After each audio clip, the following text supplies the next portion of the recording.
In Warren, Wisconsin, residents are losing properties to a chronic, creeping flood.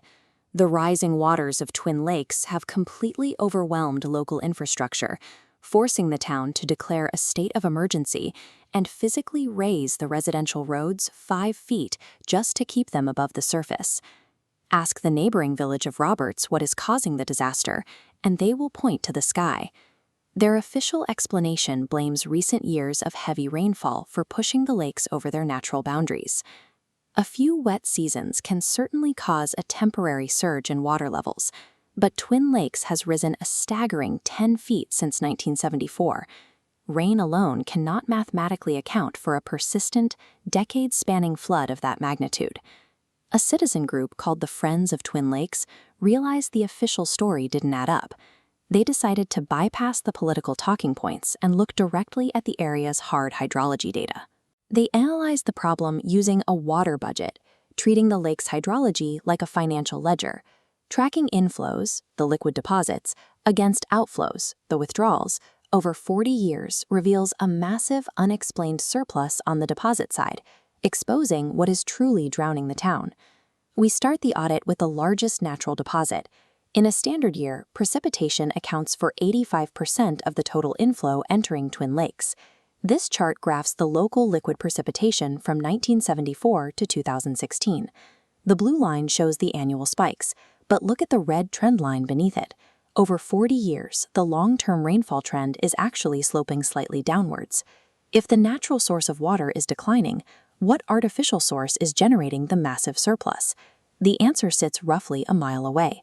Since 1962, the Village of Roberts wastewater treatment plant has been dumping up to 100,000 gallons of treated effluent into this closed basin lake every single day.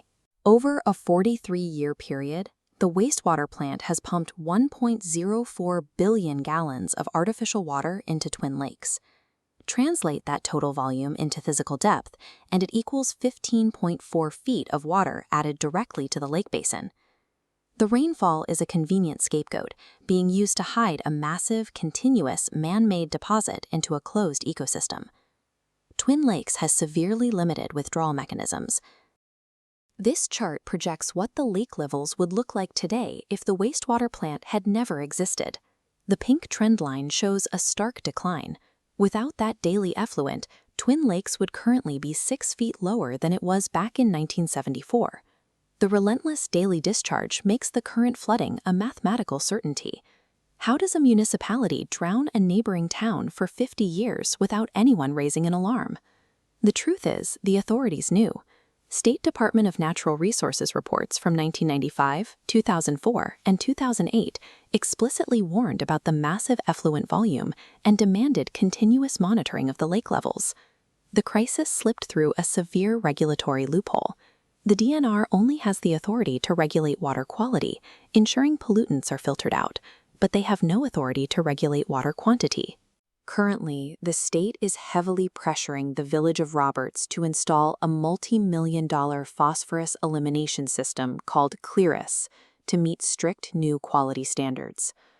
Local leaders are exercising willful ignorance toward the drowning town because acknowledging the water volume crisis would force a reckoning with the multi-million-dollar price tag of their current infrastructure plans.